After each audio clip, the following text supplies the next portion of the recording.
What's up, everybody? This is Tuba Solo coming at you.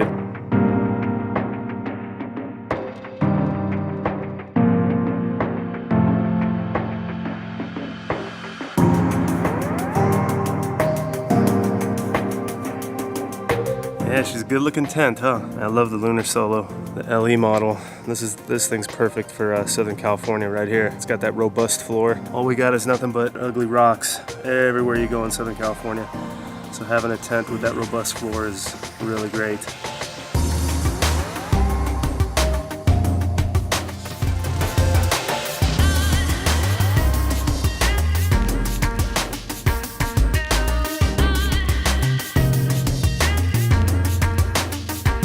Okay, so the first thing that we're going to do after we set up our tent is we're going to go ahead and let it sit for about half an hour.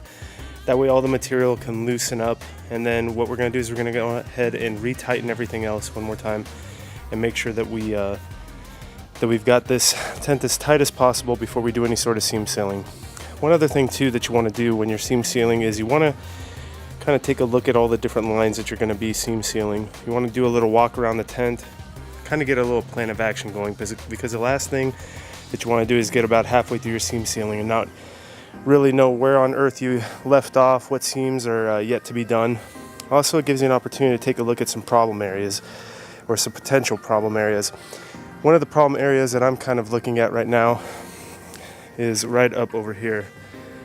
This might be a little bit tough to do just because of the way it's sitting in there. I just have to be careful when I'm around here. I also want to make sure that I don't forget the seam that is right around up here in the top, and then any of the seams over here. And then over the zipper, this is another area, and I got to make sure that I capture both this part and this part right here.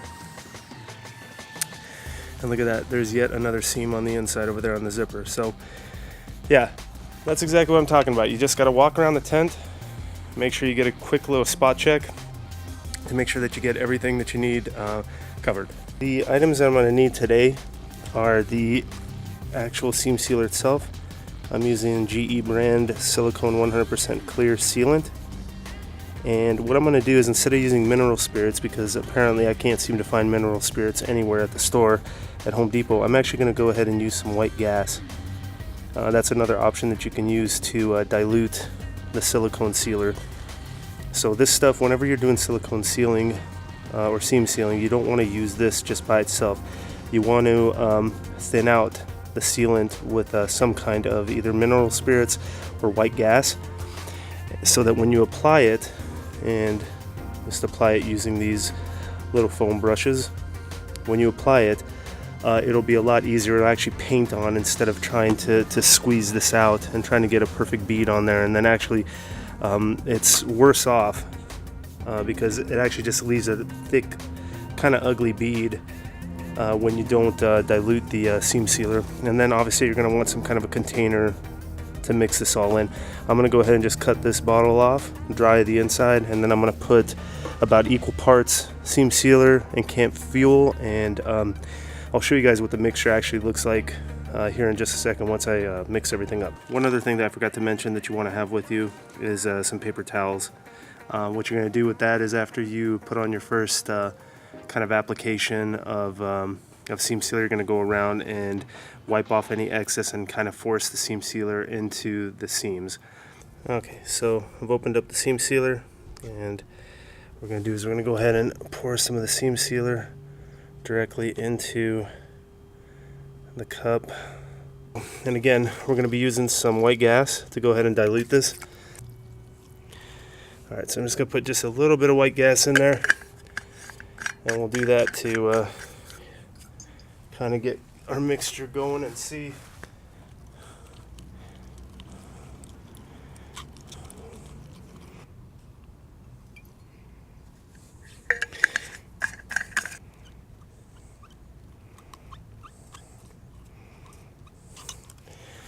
Seems rather thin, so I'm going to go ahead and put just a little bit more silicone into there. When I kind of look at it, it's kind of got that consistency of warm honey. There we go. I think we're about right. Alright, so I'm purposely going to go ahead and start on an area where there's not going to be as much damage if I, mess something up.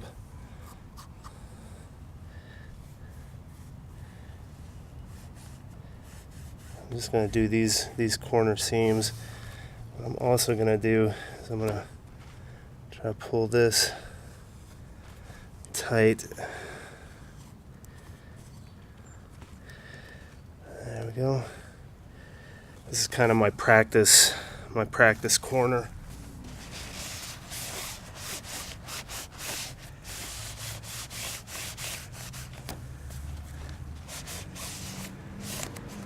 Alright, so that doesn't look too horrible. So I'll get this right over here, and then I'll go across in that direction, and then we'll see how that kind of works out. And again, what I'm doing is I'm trying to hold the material taut so that as I'm going across,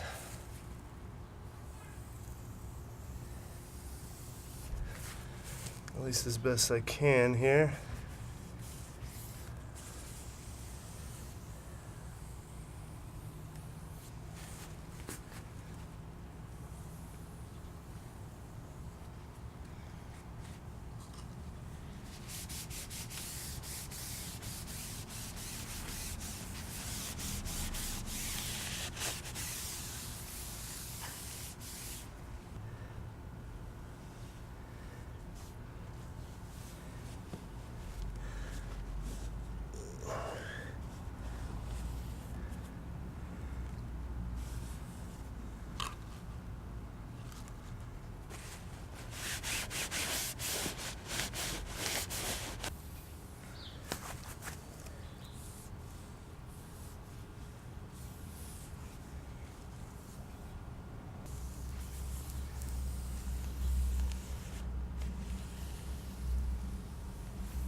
Okay, so basically now what I'm going to do is I'm going to go ahead and leave it out here for a few hours. I'm going to go ahead and make sure that dries all the way. I've pretty much gotten all the perimeter seams and the seams right over here at the top. Got all that done.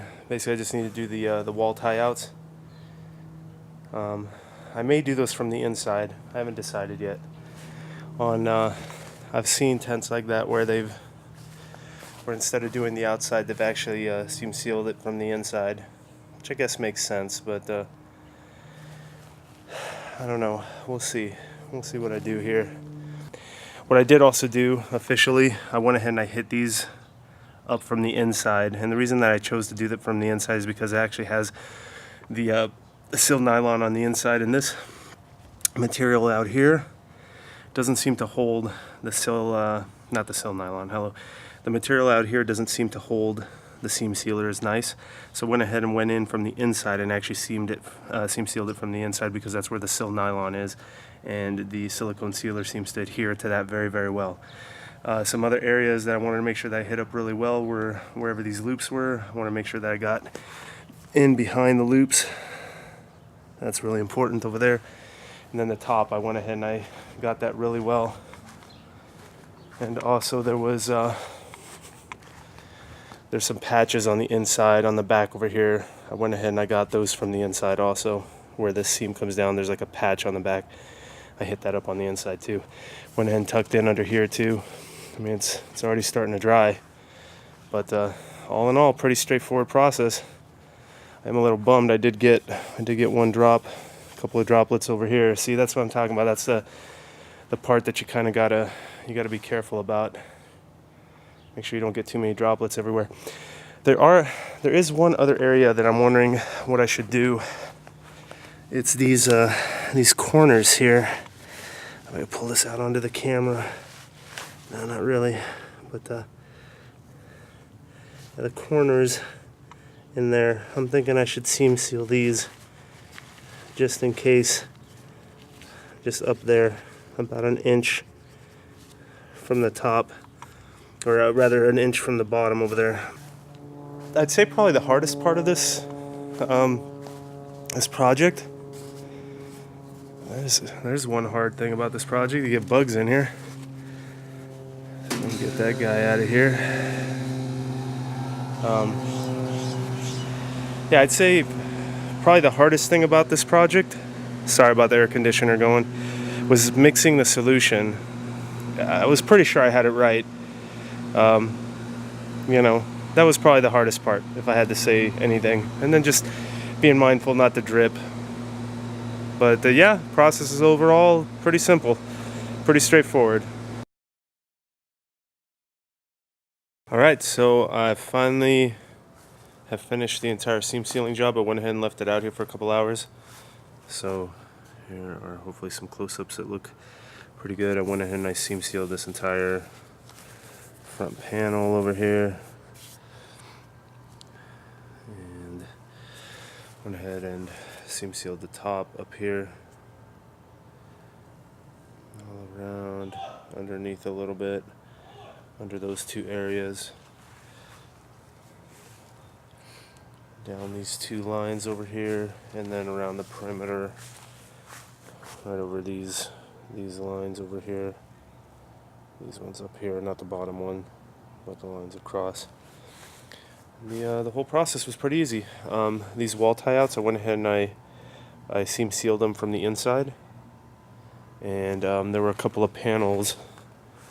You can maybe see these patches that's underneath right there, that circular thing.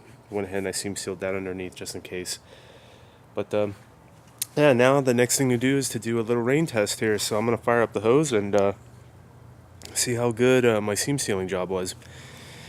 Well, let's keep them fingers crossed, huh?